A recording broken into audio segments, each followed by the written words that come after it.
민주당에서 벌써부터 치열한 경선 경쟁이 시작됐습니다. 특히 가장 핫한 지역으로 떠오르는 곳이 바로 인천 계양을입니다. 과연 누가 최종적으로 민주당의 후보가 되느냐가 관심인데, 하루차로 출판 기념회를 연 김남준 전 대변인과 송영길 전 대표, 묘한 장면이 포착됐습니다. 2일의 출판 기념회를 먼저 열었던 김남준 전 대변인의 경우에는 정청래 당대표를 포함해서 지도부와 현역 의원들 20여 명이 참석을 했습니다. 근데 하루 차이 다음 날 어제 출판 기념회를 했던 송영길 전 대표의 경우에는 정청래 대표가 참석하지 않았습니다. 영상 메시지만 보냈고 추미애, 박홍근, 김태년 의원들, 오래된 동료들, 동지들, 다선 의원들이 주로 참석을 했습니다. 당대표가 가고 안 가고, 박경미 의원님 어떨까요? 네, 거기에다 의미 부여를 할 수도 있지만 또 당대표의 일정과 연동되어서 또 가고 안 가는 문제도 있기 때문에 너무 확대 해석할 필요는 없을 것 같고요. 제가 오늘 아침에 이제 기사 제목 중에 하나 보니까 김남준 전 대변인은 왕사남, 송영길 전 대표를 먹사남, 먹사니즘의 이제 원조다. 먹고 사는 문제 연구소를 했었잖아요.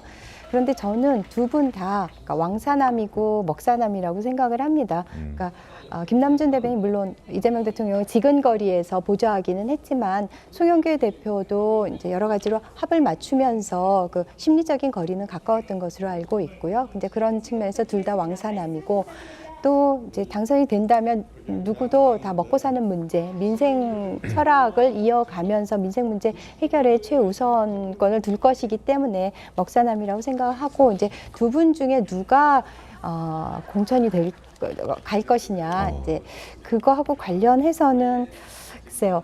그러니까 만약 경선을, 그러니까 가장 원칙적인 것은 경선이겠죠. 네. 그런데 이제 경선을 한다고 할 때 김남준 전 대변인은 이제 신인 가점은 받고 청년 가점은 만 45세가 넘어서 받지 못하더라고요. 신인 가점을 갖고 가더라도 5선을 하면서 지역 기반이 탄탄하고 인천시장까지 한 송영길 전 대표의 벽을 넘기는 쉽지 않을 텐데, 그거보다는 그런 경선을 가기보다는 정무적인 판단에 의해서 이제 아름다운 마무리가 되기를, 그러니까 두 분 다, 한 분은 좀 명분을 얻고 한 분은 실리를 챙기는 식으로 그렇게 마무리되기를 바랍니다. 그렇게 될 가능성이 있다라고 보시는군요. 저는 그렇게 생각합니다. 알겠습니다. 자, 김남준 정청래 당대표가 김남준 의원에게, 김남준 전 대변인에게 힘을 실어준 것이냐를 두고 민주당 대변인들 사이에서도 의견이 좀 엇갈리고 있더군요. 목소리 한번 들어보겠습니다. 김남준 대변인을 응원하시는 분들도 계양을 지역구에 이제 좀 새로운 정치 신인이 좀 오면 좋겠다라고 하시는 분도 있고, 또 아니다, 또 그 송영길 대표님을 응원하시는 분들은 또 정치와 신의와 도리, 그리고 원래 계양을이 송영길 의원님께서 우선을 하셨던 곳이기 때문에 당에서 무엇보다 지역구의 주민의 의견, 그리고 또 여러 정무적인 어떤 판단을 통해서 교통 정리를 하지 않을까, 이렇게 보고 있습니다. 그래요.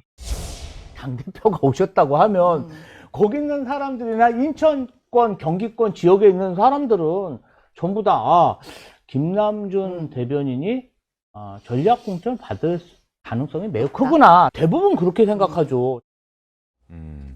김조 대변인은 김남준 전 대변인에게 힘을 좀 실어주고 있는 목소리를 냈고, 그리고 박경미 대변인과 김남국 대변인의 경우에는 정무적 판단을 통해서 교통 정리가 되지 않겠냐. 경선 가봐야 송영길 전 대표에게 유리하기 때문에 이런 얘기들을 지금 하고 있는 걸로 봐서, 이태규 의원님 어떻습니까? 김남준의 가능성이 더 높아 보이십니까? 어떻습니까? 글쎄요, 저기 이제 이재명 대통령 지역구 선거구였지 않습니까? 네. 그러니까 아마 대통령이 아마 의중이 잘 참작이 돼서 민주당 내부에서 결정하지 않겠는가, 이렇게 생각이 드는데, 다만 좀 저는 이제 다른 당의 입장에서 본다면 이것이 이제 송영길 전 대표, 네, 그 당 대표였죠. 그리고 김남준 대변인은 어쨌든 대통령의 측근이고, 그래서 정치적으로 지역적으로 연고를 주장할 수 있다고 생각이 듭니다. 그럼에도 불구하고 서로 다 이 지역에 몰려서 마치 여기서 민주당의 공천만 받으면 그냥 선거는 그냥 따놓은 당상처럼 이렇게 보여지는 거가 있거든요. 저는 그것은 이제 민주당이 굉장히 좀 교만한 이런 모습을 좀 보여주고 있다. 저는 이제 이런 부분을 지적해 주고 싶고요. 또 역으로 사실 국민의힘은 너무나 잠잠합니다. 네. 예? 후보가 누구인지도 모를 정도로 이런 정도로 지금 이제 두 당 간에 적어도 1당과 2당 간의 어떤 그 기울기가 너무 많이 기울어진 이런 정치 형세 이런 부분이 결국 이제 정치 발전에 얼마만큼 도움이 될지에 대해서 저는 굉장히 회의적이거든요. 그래서 저는 그 민주당에 유리한 지역구일수록 저는 민주당이 조금 더 겸손한 자세로 이 부분을 좀 접근하는 것이 필요하다고 생각이 들고 국민의힘도 정말 여기에 잘 대항할 수 있는 좋은 후보를 빨리 발굴해내는 그런 작업. 예, 오히려 어떻게 보면 뭐 조금 마음에 안 든다고 해서 뭐 징계위에 제소하고 이런 짓 하지 말고 좋은 후보를 찾아 나서는 그런 일들을 지금 당 지도부가 지금 해야 될 때다.